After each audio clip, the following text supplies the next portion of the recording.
estou de volta para a última parte do Notícia na Hora de hoje, com um estudo que saiu recentemente que revela que os maus hábitos alimentares superam o tabaco no risco de morte.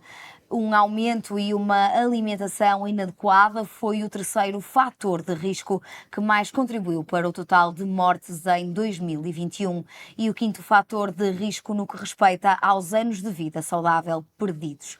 Um estudo então lançado no dia 28 de maio que revela que entre 2020 e 2021 o excesso de peso registrou um aumento de 28% no contributo para a perda de anos de vida saudável e de 14% no contributo para a mortalidade. Mediante este estudo, achamos por bem ter na nossa companhia e neste Notícia na Hora a nutricionista Catarina Cepeda, que nos vai falar acerca desta realidade. Muito obrigada, Catarina, obrigada por ter aceitado este nosso convite. Pergunto-lhe, antes de mais, como é que se explicam estes dados que foram alarmantes?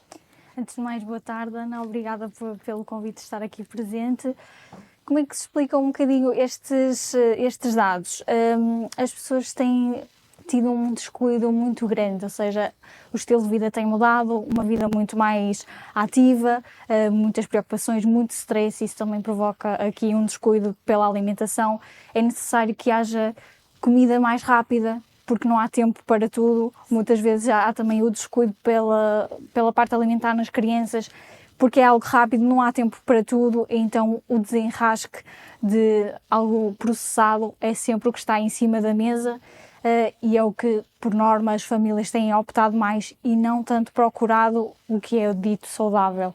Não é? A parte de fazer uma sopa, dos legumes cozidos, salteados ou de tantas diferentes formas, então não há tempo para isso, não ponderam as suas refeições no fim de semana, que é quando hipoteticamente existe mais tempo para pensarmos nessas opções durante a semana. Programar, não irmos às compras com fome também será uma boa opção e por norma é sempre uma correria, portanto todo o estilo de vida aqui implica essas mudanças de hábitos e daí esse estudo alarmante que saiu a semana passada. Podemos então dizer que o padrão de cozinha e de alimentação que os nossos avós tinham antigamente, muito centrada numa dieta mediterrânea, era o mais adequado e invertiam certamente estes números.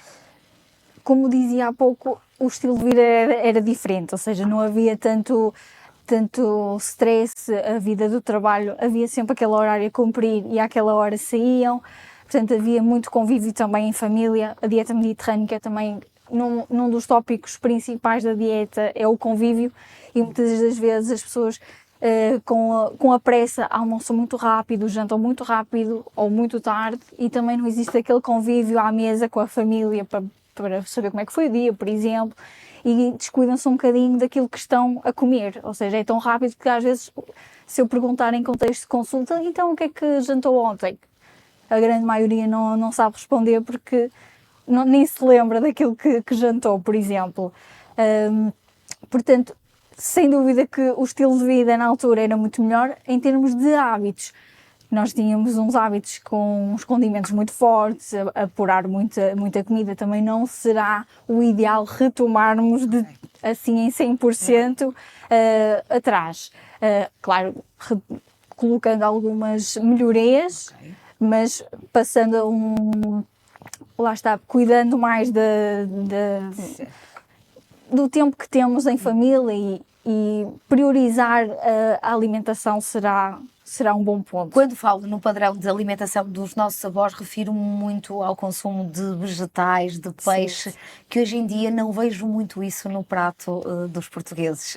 Corrija-me se estou enganada, mas quando questiona um paciente em contexto de consultório, o consumo de peixe, de vegetais, é notório ou está a perder-se? Eu, por norma, aconselho sempre a alternar carne e peixe sempre que possível. Ou seja, imaginemos que eu hoje ao almoço comi um bife de frango, um peito de frango.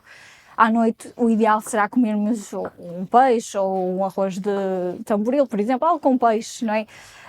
E sempre a acompanhar ou sopa antes da refeição, ou caso eu acorde com, por exemplo, o cliente ou o paciente eu não gosto tanto de sopa, então legumes ou salada no prato. É possível haver sempre aqui um mútuo acordo. Se não é possível as duas coisas, tanto a sopa como legumes ou salada no prato, tentarmos optar por uma das opções. Porque a sopa antes acaba por dar algum conforto ao nosso estômago, saciar não é? de certa forma, exatamente. Portanto, será mais aí. Agora, sem dúvida que 99% dos clientes que temos em termos de nutrição em geral, carne é sempre o prato que privilegia, a não ser se for vegetariano ou vegan, claro. Vemos também muitas notícias de que o consumo de bebidas açucaradas disparou, assim como o consumo de carnes vermelhas. Isto também faz com que estes dados sejam tão grandes no que toca à má alimentação? Sem dúvida. Aqui a carne vermelha tem um risco de doenças cardiovasculares muito grandes, mesmo que tiremos a gordura que está mais visível. Depois de confeccionada, há sempre mais gordura nas fibras da carne. As bebidas açucaradas, mesmo tendo saído uma medida para reduzir o açúcar e até aumentado o preço dos refrigerantes, mesmo assim existe ainda uma procura muito grande por esses produtos.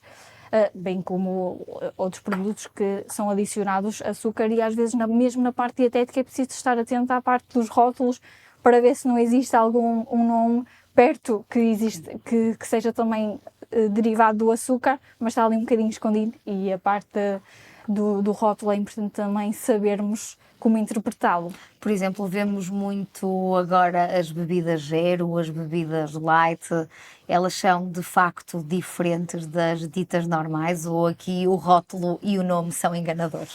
Aqui menos o light é que existe um corte de cerca de 30% daquele ingrediente, ou seja, menos 30% de açúcar, neste caso referindo às bebidas açucaradas. O zero é que não existe mesmo adição de açúcar, ou não existe mesmo adição de gorduras. Não quer dizer que não exista, por exemplo, da fruta natural vai haver sempre uma quantidade de açúcar, consumo natural, mas não existe adição de açúcar, ou seja, daí o zero. Estes números, enquanto especialista, considera que são fruto também de uma fraca aposta na prevenção da saúde nutricional em Portugal? Sim, sem dúvida que a nossa área de nutrição está um bocadinho desvalorizada. Não digo a 100%, como é óbvio, mas apostarmos mais na prevenção, porque a nutrição não é só apenas quando existe um caso alarmante, não é? Ou já a obesidade instalada, ou depois já do AVC ter acontecido.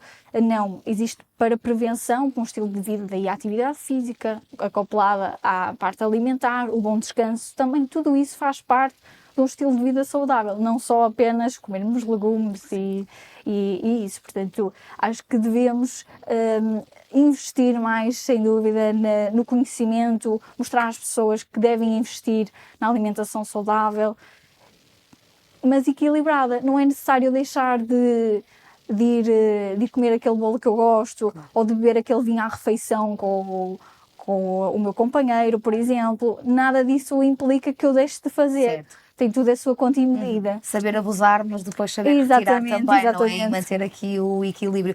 Porque nós também assistimos nos últimos anos a uma forte prevenção e uma forte educação contra, e também a apelar à redução do consumo do tabaco. Sim. E de facto está a surtir algum efeito, porque vemos o número de maus hábitos alimentares a sobrepor-se ao número de perigos do tabaco. É nessa medida que as ações devem sim serem feitas, mas de encontro agora à alimentação.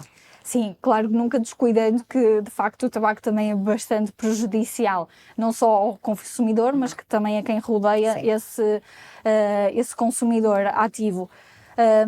Mas apostar também na parte alimentar, porque as doenças aparecem de algum lado, e muitas das vezes a doença oncológica, como é que vai despoltando? Muitas das vezes é o açúcar que nós vamos dando que aquilo vai também progredindo mais. Ou seja, a divisão celular é mais... quando lhe damos mais açúcar, mais a atividade celular vai fazer. O açúcar não nos dá só energia a nós, dá também às nossas células, é isso? Exatamente. Não alarmando, mas de facto aqui a adição de açúcar e mesmo produtos processados, as gorduras saturadas e trans são aquelas que entram no corpo e dificilmente saem, ou seja, vão acumulando nas nossas artérias, havendo a dificuldade da corrente sanguínea, havendo depois a falta de circulação, hipertensão e as doenças cardiovasculares que a começarem a surgir, a obesidade, que já é uma epidemia. Portanto, aqui as pessoas estou com um bocadinho de excesso de peso, e mesmo a questão de devemos aceitar a nossa imagem corporal, sem dúvida, mas em termos de saúde está tudo bem, certo. Não descuidando, claro que está tudo certo e devemos sim aceitar-nos como somos, mas em questões de saúde há que perceber se está tudo bem ou não, porque é essa a essência. Claro. Vivemos numa sociedade, como referiu no início desta conversa, com muitas rotinas, com a necessidade de se alimentar muito rapidamente para cumprir os vários horários do dia-a-dia. Aqui entra também, talvez, uma alimentação muito à base de conservas, o que faz mal. Sim, lá está. Se houver a opção de o natural, a conserva ao natural, mesmo tendo em conta o sal, porque muitas das vezes a conserva ao natural tem uma adição de sódio superior àquela que é em azeite ou óleo. Se não optar pela do azeite, que é sempre uma gordura, dentro das gorduras a melhor, digamos assim, escorrendo ao máximo, ou até mesmo às vezes passar por água, poderá ser uma das opções. Aqui passa muito por inverter esta situação, passa muito então por termos mais cuidado e mais tempo para as nossas refeições. Sim, ponderarmos, percebermos o que é que vamos fazer durante a semana, já ir ao supermercado com aquela lista de compras para aquilo que vamos fazer. É óbvio que podemos no fim de semana podemos fazer um bolo com os nossos filhos, por exemplo, não descuidarmos disso, mas uma pessoa que janta sempre ou almoça sempre fora por causa do trabalho, porque não levar às vezes uma marmita com aquilo que sobrou do jantar do dia anterior, ou preparar uma salada fresca com massa, por exemplo, que não é preciso aquecer, ou seja, para não corrermos o risco de abusarmos na salada que já vem temperada, na sopa que tem uma quantidade de batata bastante grande, um assado que é bem saboroso por vezes, mas em excesso também não faz nada bem aquele assado tradicional. Catarina, em relação às nossas escolas, considera que estão a fazer um papel indicado nesta prevenção e nesta promoção de hábitos de vida saudável? Ou podia ser feito de outra forma? Eu penso que deveria ser algo que deveríamos investir mais, tanto aqui na nossa zona, na região de Paredes, mas a nível mesmo nacional, nas escolas, a nutrição pediátrica ainda está muito superficial, digamos. É preciso mostrar, não é só o pediatra que vai ajudar, existe nutrição específica em pediatria, mesmo para as mães que estão grávidas, para perceber aquilo que podem ou não já começar a contribuir para o bebê que está a nascer dentro delas. A parte da amamentação, tudo que as mães vão ingerir vai passar pela amamentação e vai ajudar, por exemplo, uma mãe que tem uma alimentação variada, vai fazer com que o bebê já tenha acesso àquele sabor. Por exemplo, comer um brócolis é mais amargo, ele já vai notar isso no leite da mãe. Portanto, ter logo aquele contacto vai ajudar, e perceber a introdução alimentar, porque é que a criança está a rejeitar, ir nutrindo esta parte e familiarizando os próprios pais que existe este acompanhamento e esta ajuda. Porque, mesmo no acompanhamento para fazer as lancheiras diárias que os filhos têm que levar para a escola. Já existe alguns trabalhos mesmo da Direção-Geral de Saúde, mas lá está, tem que também haver, por parte dos pais, por parte da comunidade escolar, apostar também nesse sentido e ter exposto, por exemplo, ou mesmo na própria escola, os professores, um dia ser diferente, por exemplo, no dia da alimentação, mostrarem o que é que trazem hoje, olha, se calhar esta é a melhor opção, ir investindo de Porque certa forma. na realidade as nossas crianças adaptam bem e adotam bem Sim. esses estilos de vida saudável. Têm é que ser bem Guiados. encaminhados e guiados. Relembro, por exemplo, este fim de semana em Sinfãs, a Sinfãs teve uma iniciativa no Dia Mundial da Criança, que foi o MasterChef Kids, com a introdução de lanches saudáveis. Eles recriavam mesmo Sim. esses lanches saudáveis. Não é só então as escolas que têm aqui um papel Exatamente. importante, mas também as nossas autarquias poderão ter.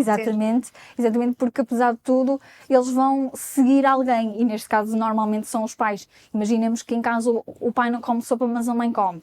Ele vai optar pelo pai porque o pai não come, mas eu também não gosto, porque é que ele não come, então eu vou optar por não comer. Tentarmos aqui organizar todo o estilo de vida em família para ajudar esta criança que introduza, por exemplo, a sopa. Foi só um exemplo.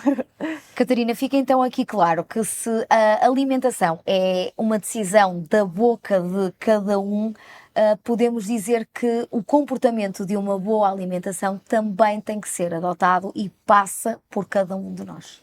Sem dúvida, que a essência da mudança está em nós e não apenas nas influências que nos rodeiam. Claro que tudo à volta irá ajudar e irá contribuir para que tudo o resto se processe da melhor forma. Exatamente.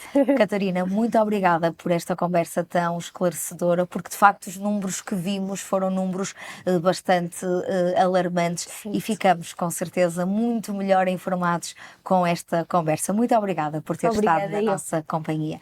Termina assim com a entrevista à nutricionista Catarina Cepeda, o Notícia na Hora desta semana, e continua a acompanhar-nos nos nossos canais digitais também e em toda a nossa grelha de programação aqui no Nova Canal, porque levaremos sempre até si o que de melhor se passa na região, no país e em tudo aquilo que nos rodeia. Até amanhã.